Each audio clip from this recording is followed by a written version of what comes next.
YouTube viewers, Rectangular back, this time with another haul video.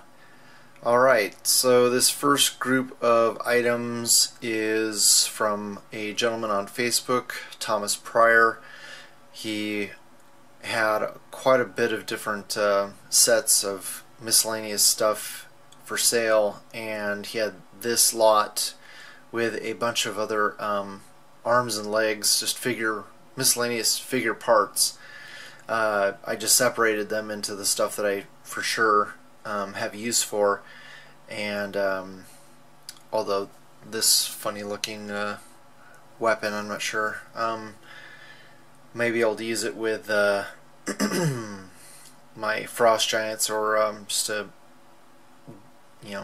different Asgardian type of display, but a lot of this other stuff I can definitely use for different miscellaneous setups. Really happy to be getting that Halo jetpack, and the helmet is really cool. These pistols are nice, and this gigantic shoulder mounted gun, I'm kind of afraid to pick it up because it spontaneously fired on me a minute ago. That rocket, it's got some pretty good spring-loaded action. But yeah, I already have this thing with I think this comes with Marvel Legends Beast, a grappling gun, but I might be able to cannibalize it for something. I'm not too sure about this shield. Probably I'll just paint it and use it with like an Asgardian type of display. And yeah, I like this helmet. I can't remember where this weapons bandolier comes from either, but pretty cool stuff, and got a good deal, so let's move on to the next items. Next up are a couple of figures I also picked up off of Facebook. On the left we have Cyclops from the Jubilee wave, and on the right we have Leader. And I didn't realize that, or the seller didn't tell me that the waist joint on Cyclops was glued. Hopefully I can fix that. Fortunately, he's just going to be for a custom. I think I'm going to make a Adam Warlock out of him, and I don't remember who it was that I purchased it from. I'm gonna have to look that up, but yeah, I think I got a pretty fair price on him. And the Leader, I think I got from Thomas Brown, and got a pretty good deal on him. Initially he was just selling everything as a lot, but I convinced him to break up the lot so I could just get the Leader. This will probably be the last Toy Biz figure I will probably ever purchase, unless something happens to one of my old Toy Biz figures that ends up breaking. But with the exception of maybe some Super Scrolls or something like that, I can't imagine needing any more old figures from Toy Biz. These new Hasbro figures have been really just killing the Toy Biz legacy, so really happy that they've been stepping up the game. This Leader figure is decent. His right leg is a little bit warped, so I'll have to heat that up and see if I can fix that. But yeah, he not too bad. I don't really like those that hand on the left side. The hands in general, they just look very odd.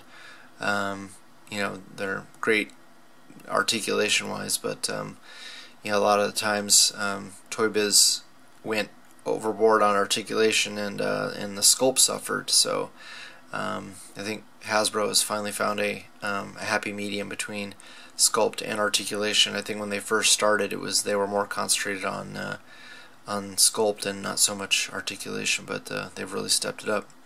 Alright, let's move on to the next couple of items.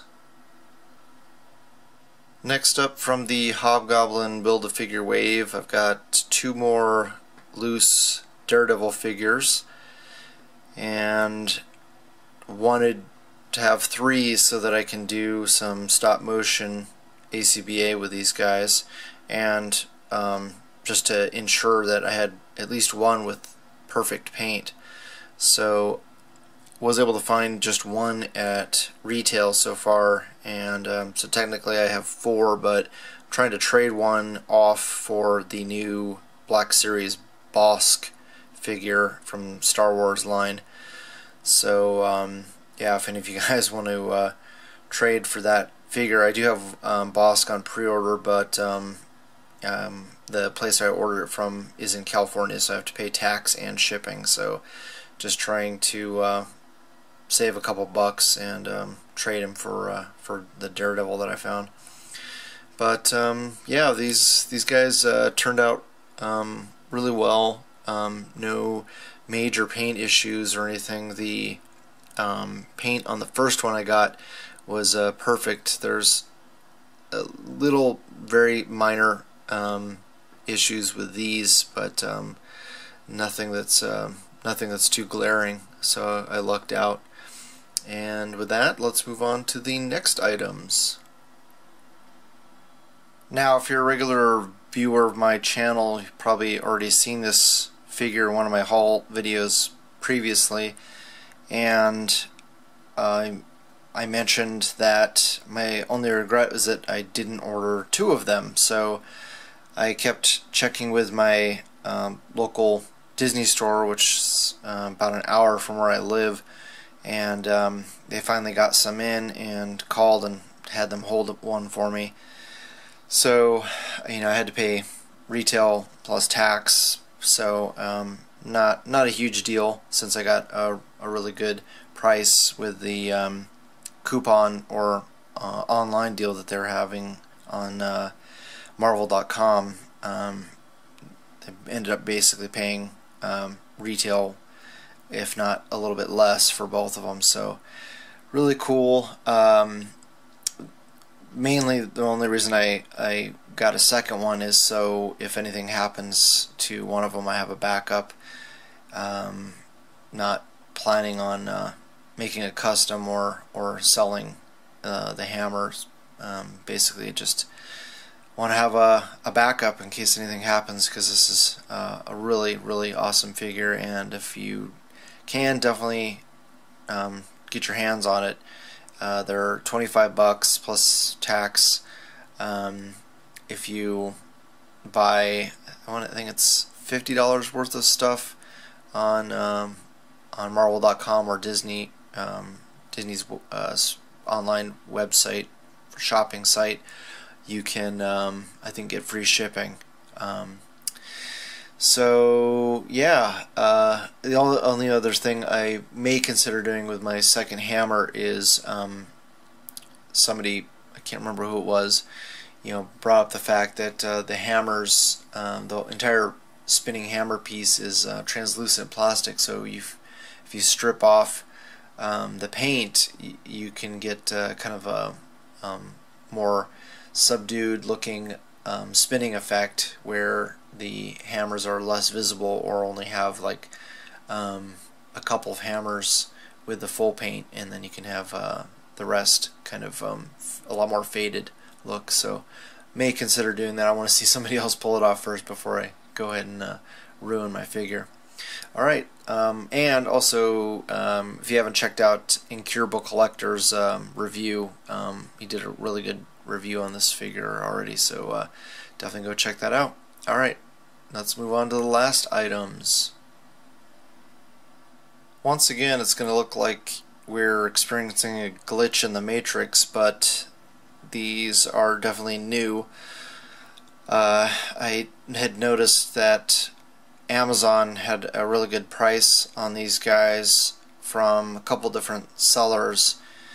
One of the sellers was in California, so I ended up having to pay tax on my order, but it still turned out to be a really good price, I think, with tax and shipping, and they ended up being $39 a piece, which is with shipping would have been the same if I had ordered them from Japan. So yeah, very good deal. You know, when I ordered them from Ami a long time ago, the household limit was 3 per customer. So I was only able to get 3 at a time. I could have got more than 3 this time, but you know, they are kind of pricey and a little bit fragile. The articulation is really good on them, with the exception of no bicep swivel. So and no upper thigh swivel as well, but otherwise better than the hand hinges that we got from the 2-pack Hasbro version.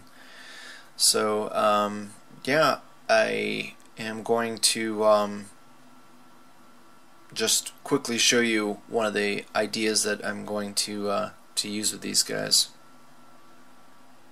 Before I decided to pull the trigger on another 3 more ninjas from Figma, I took a look at how I could integrate my existing 8 hand ninjas into my collection, or combining both figures so that I can use them in an effective display, making them look like they're all part of one team.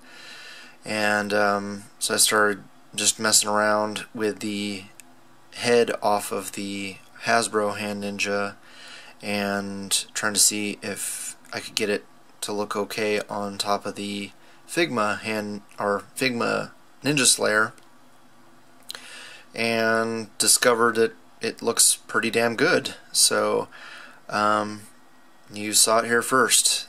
You can do kind of a loose head swap. You know, it's not, they have a totally different peg system for the Figma than the Hasbro. Is just a straight ball peg. I'll show that here.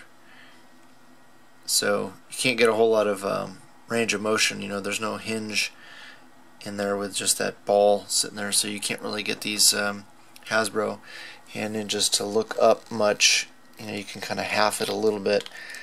You can have them look down just a little bit, and if you can really get him, you can kind of half it on there, but he's yeah, not really able to look up.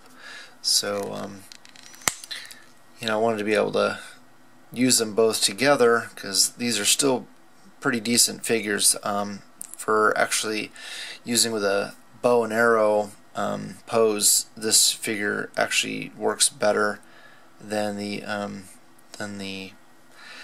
Ninja Slayer, because of that having the bicep swivel and the double jointed elbow is a lot better than this guy. So I'll probably end up cutting the hands open on a couple of these Hasbro ninjas to use with bows and arrows.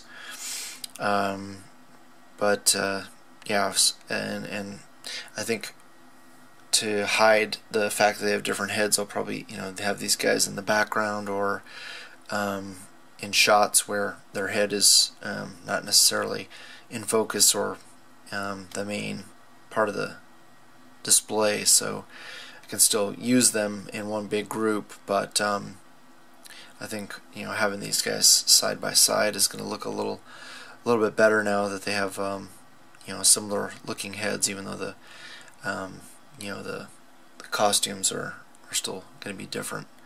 But yeah, I'm very happy with the way this looks, and looking forward to doing some setups with them.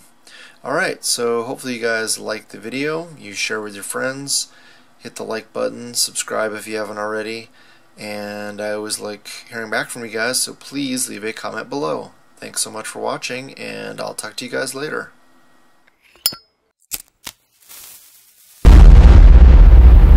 That's crispy.